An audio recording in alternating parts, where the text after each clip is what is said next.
Olá, meus amigos, minhas amigas, mais uma quarta-feira em honra a São José. Hoje eu quero falar dessa frase aqui de Jesus, ó. A verdade vos libertará. Vamos lá, vamos entrar em oração? Em nome do Pai, do Filho e do Espírito Santo. Amém. Não vou ler o Evangelho todo, só um trecho dele, está lá em João, no capítulo 8, versículo 31 ao 36. Disse então Jesus aos judeus que nele haviam crido: Se permanecerdes na minha palavra, sereis verdadeiramente meus discípulos, e conhecereis a verdade vos libertará. Responderam-lhe: Somos a descendência de Abraão e jamais fomos escravos de alguém. Como podes dizer, tornar-vos-ei livres? Jesus lhes respondeu: em verdade vos digo, quem comete pecado é escravo. Ora, o escravo não permanece sempre na casa, mas o filho aí permanece para sempre. Se, pois, o filho vos libertar, sereis realmente livres. Palavra do Senhor. Graças a Deus. Pessoal, existem muitas formas de explicar isso, né? Eu quero trazer alguns exemplos para vocês aqui hoje. Alguns óbvios e outros não tão óbvios. Então, o primeiro, né? Estou no trânsito e existem regras de trânsito a serem cumpridas. Se eu furar o sinal vermelho, claramente estou usando mal a minha liberdade. Eu tenho a liberdade de furar o sinal vermelho, né? Mas é um delito, é um desvio. E, obviamente, que esse delito, ele traz consequências internas, ou seja, eu posso me sentir mal por isso, né? Ficar de uma certa forma ali, né? Em conflito moral por ter cometido um ato que não devia, né? Mas também existem consequências físicas, né? Eu posso tomar multa, se eu fizer muitas vezes isso, eu posso perder a carteira, aí vou estar infringindo muito mais fortemente, né, a minha liberdade de dirigir, por exemplo. Mas eu posso causar um acidente, eu posso causar dano, né, a outros veículos, outras pessoas, matar alguém, e aí, nossa, a liberdade que a gente teria de não ter feito aquilo se tornou uma escravidão, porque eu tenho muitas dívidas a pagar, né? Tanto financeira quanto ético, moral, emocional, com as vítimas envolvidas. Então percebam, né? Aqui claramente, né, fica fácil de entender quando eu infrinjo ou cometo algum delito, como isso afeta a minha liberdade, né? O que não é tão óbvio, então vou dar outro exemplo. Nas finanças, por exemplo. Se eu olho um lançamento de um veículo que, enfim, gostei muito, é o meu sonho, onde eu olho ele, eu quero ter aquele carro, quero me realizar, aquilo vai me trazer felicidade, né? E aí eu decido por comprar esse carro. Vou lá na concessionária, faço um financiamento. Saio de lá com um carro zero, um carro novo, muito feliz, né? Com uma realização do sonho, uma alegria, né? Mas aí os dias vão passando e eu percebo que existe uma dívida quase impagável. Uma dívida que eu vou amortizando, mas os juros consomem tudo que eu tenho. E aí, obviamente, né, perdi a minha liberdade. Perdi a minha liberdade talvez por anos, ou às vezes consequências que eu vou ter pro resto da vida, por causa de uma decisão aqui, né, de um prazer, de um sonho, de algo que eu queria realizar, apesar de eu não dever fazer isso, né? Então percebam, aqui nesse exemplo que eu dei, eu não cometi diretamente um delito, mas eu fui cumprir um desejo, um prazer mundano de ter um carro, algo que eu não devia, né? Fiz, e aquilo me trouxe uma dívida enorme. Assim é o pecado, pessoal. Muitas vezes, quando eu vou infrinjo algo grave, um mandamento de Deus, né? Não matarás, obviamente que isso traz uma série de consequências e isso afeta a minha liberdade, por diversas razões, né? E muitas vezes outros pecados que não são tão evidentes e a consequência não é tão rápida, mas aquilo gera dívidas. Então, pessoal, a igreja trabalha isso com as indulgências, você já deve ter ouvido falar, ou seja, eu tenho dívida, eu tenho penas, tive o perdão dos meus pecados, mas as consequências dele podem me seguir durante anos na minha vida, né? Existem formas de se libertar disso, enfim, através das indulgências, não é o objetivo do vídeo de hoje, mas é importante que você saiba disso. Eu quero falar aqui do livro de Santo Agostinho, como exemplo, né, desse conhecer a verdade e se libertar. Pessoal, é uma luta. Isso não é de um dia para o outro. Isso exige ascese, né? Exercício, exige perseverança, existe de fato um combate. E cada vez mais conhecer a verdade e aderir, né, a essa vontade de Deus. Por quê? Porque não existe amor sem liberdade, pessoal. Jesus se deu a nós por livre decisão, escolha dele. Se ele quisesse, nada disso, nada da cruz, nada daquilo teria acontecido. Mas por uma livre decisão de amor, ele passou por tudo isso. Se Jesus tivesse sido obrigado a isso, né, como a gente poderia falar de amor? Então, exatamente por isso que Deus nos permite ter essa liberdade para amar livremente. É uma escolha, é uma decisão, obviamente. Então, eu vou ler alguns trechos aqui de Santo Agostinho para vocês. Santo Agostinho era um excelente comunicador, né? Ele é tido aí como um dos maiores, né, locutores, digamos assim, dialéticos da época. E aí ele se confronta com um outro muito sábio também e comunicativo, que é Santo Ambrósio, né? E fica ali admirado e começa a ouvir Santo Ambrósio, que era bispo, né, naquela época. Aí ele coloca assim: ao ver o próprio Ambrósio, honrado com tantos poderes, tinha-o na conta de homem feliz segundo o mundo. Só me parecia dura a sua vida de celibato. Então aqui, Santo Agostinho ainda não tinha se batizado, não tinha ainda se convertido, mas ele estava a caminho. Ele estava a caminho de conhecer a verdade, né? Mas ele ainda não estava livre, verdadeiramente livre, como Jesus diz na palavra, né? E aí vamos seguir aqui. Não aprender a julgar, nem experimentar ainda a esperança que o animava nas lutas travadas contra as tentações do seu alto cargo. Não tinha eu experiência da consolação nas adversidades e do paladar íntimo do coração com que ele saborosamente ruminava o pão dos vossos gozos. Então, Santo Agostinho está olhando Santo Ambrósio e vendo que existe uma sabedoria, existe uma verdade que ele desconhece. E aquilo o admira, aquilo o atrai. E ele continua ouvindo, assistindo, acompanhando Santo Ambrósio. E aí vou passar algumas páginas aqui para frente, indo no relato dele aqui da conversão, né? Então aqui ele fala o seguinte: depois de alguns anos, tá, pessoal, Santo Agostinho teve mulheres, paixões, como ele falou aqui, né? Era para ele difícil olhar o celibato de Santo Ambrósio e aquilo o incomodava muito, né? E aí ele chegou a ter filho, né? Enfim, lá na frente muita coisa acontecendo, dores, né? Sofrimentos.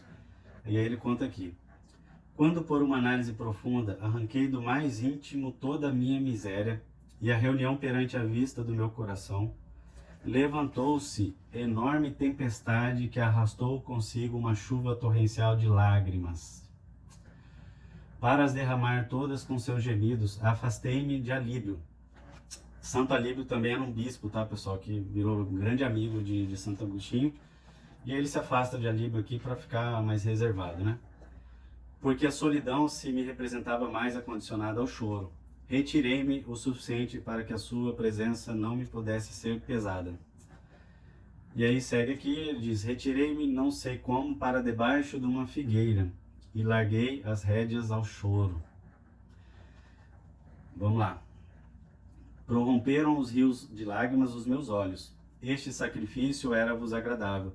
Dirigi-vos muitas perguntas, não por estas mesmas palavras, mas por outras do mesmo teor. Aqui Santo Agostinho falando com Deus, né? A vós, Senhor, até quando? Até quando continuareis irritado? Não vos lembreis das minhas antigas iniquidades? Senti ainda que elas me prendiam. Soltava gritos lamentosos.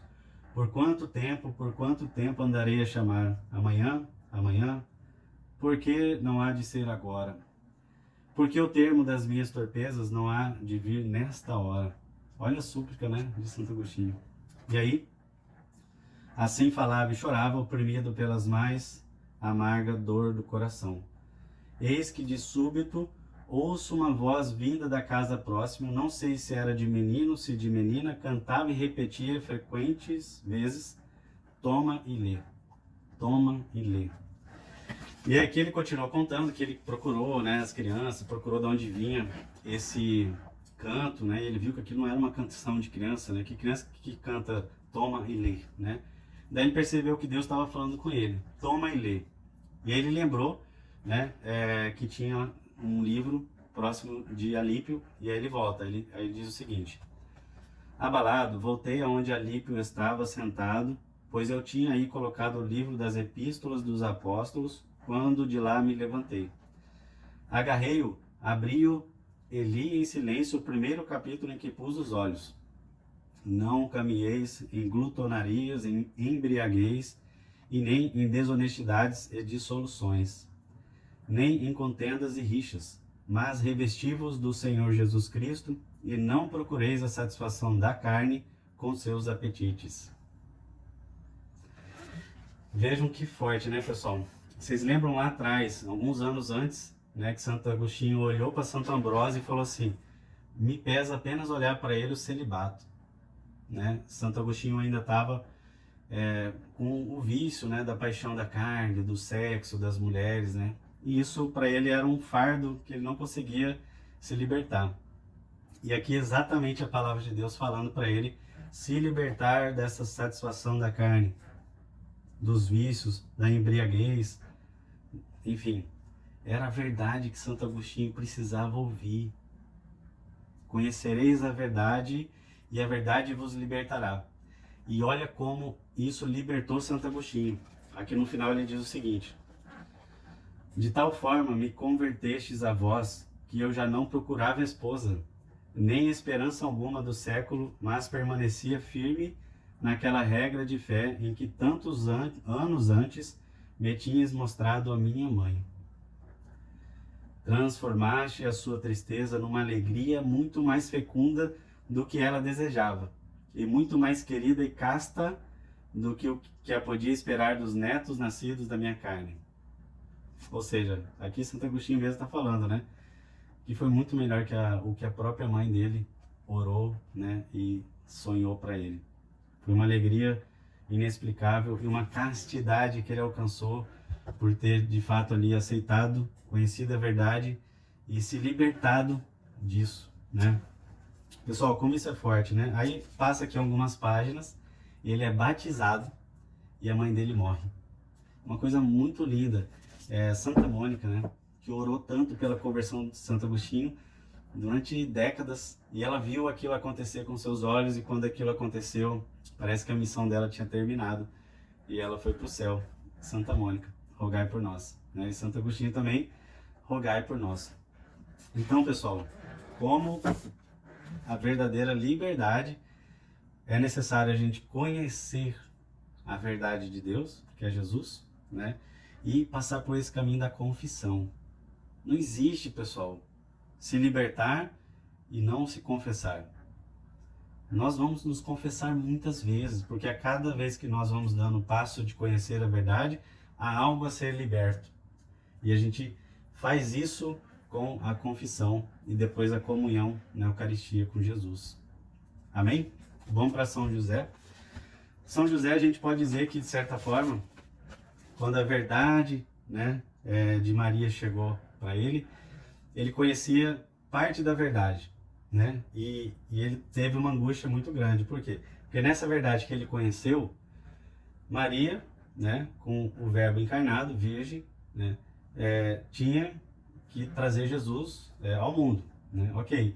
Mas nessa verdade que ele conheceu, não tinha ele. São José, sendo justo, né, não fazia sentido ele cumprir a lei que mandava entregar Maria para julgamento.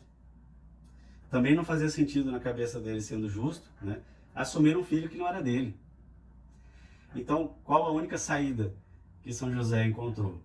Assumir a culpa para si. Porque se ele fugisse, né, e deixasse Maria, ele ia preservar tanto a integridade de Maria quanto a integridade de Jesus. E aquilo era justo na visão dele, mas a integridade dele não importava. Importava que Maria e Jesus tivessem, né, segurança e o plano de Deus acontecesse sem que ele atrapalhasse.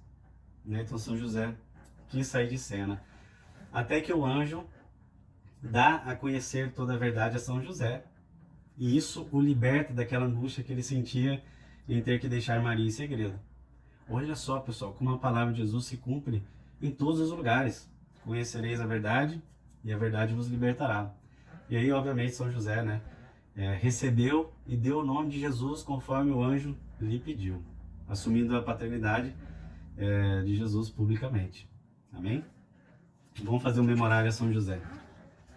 Lembrai-vos, ó castíssima esposa da Virgem Maria, que nunca se ouviu dizer que algum daqueles que têm recorrido à vossa proteção, implorado a vossa assistência e reclamado o vosso socorro, fosse por vós desamparado. Animado eu, pois, com igual confiança, a vós recorro, ó Pai espiritual, e imploro a vossa proteção. Não rejeiteis as minhas súplicas, ó Pai adotivo do Redentor, mas dignai-vos de as ouvir propiciamente e de me alcançar o que vos rogo. Amém. Ato diário de consagração a São José. Ó meu Pai e meu guardião, eu me ofereço todo a vós, e em prova da minha devoção vos consagro neste dia os meus olhos, meus ouvidos, minha boca, meu coração e todo o meu ser sem reservas. E como assim sou vosso, ó bom Pai, guardai-me e defendei-me como bem e propriedade vossa. Amém. Ladainha de São José. Senhor, tende piedade de nós. Jesus Cristo, tende piedade de nós. Senhor, tende piedade de nós. Jesus Cristo, ouvi-nos. Jesus Cristo, atendei-nos. Deus Pai dos céus, tende piedade de nós. Deus Filho Redentor do mundo, tende piedade de nós. Deus Espírito Santo, tende piedade de nós. Santíssima Trindade, que sois um só Deus, tende piedade de nós. Santa Maria, rogai por nós. São José, rogai por nós. Ilustre Filho de Davi, rogai por nós. Luz dos patriarcas, rogai por nós. Esposo da Mãe de Deus, rogai por nós. Casto guarda da Virgem, rogai por nós. Sustentador do Filho de Deus, rogai por nós. Zeloso defensor de Jesus Cristo, rogai por nós. Chefe da Sagrada Família, rogai por nós. José Justíssimo, rogai por nós. José Castíssimo, rogai por nós. José Prudentíssimo, rogai por nós. José Fortíssimo, rogai por nós. José Obedientíssimo, rogai por nós. José Fidelíssimo, rogai por nós. Espelho de paciência, rogai por nós. Amante da pobreza, rogai por nós. Modelo dos trabalhadores, rogai por nós. Honra da vida de família, rogai por nós. Guarda das virgens, rogai por nós. Sustentáculo das famílias, rogai por nós. Alívio dos miseráveis, rogai por nós. Esperança dos doentes, rogai por nós. Patrono dos moribundos, rogai por nós. Terror dos demônios, rogai por nós. Protetor da Santa Igreja, rogai por nós. Cordeiro de Deus que tirai os pecados do mundo, perdoai-nos, Senhor. Cordeiro de Deus que tirai os pecados do mundo, ouvi-nos, Senhor. Cordeiro de Deus que tirai os pecados do mundo, tende piedade de nós. Ele constituiu o Senhor de sua casa e fê-lo príncipe de todos os seus bens. Oremos. Ó Deus, que por inefável providência vos dignasse escolher a São José por esposo de vossa Mãe Santíssima, concedei-nos, vos pedimos, que mereçamos ter por intercessor no céu aquele que veneramos na terra como protetor. Vós que viveis e reinais por todos os séculos dos séculos. Amém. Que São José nos abençoe, em nome do Pai, do Filho e do Espírito Santo. Amém. Um grande abraço a todos.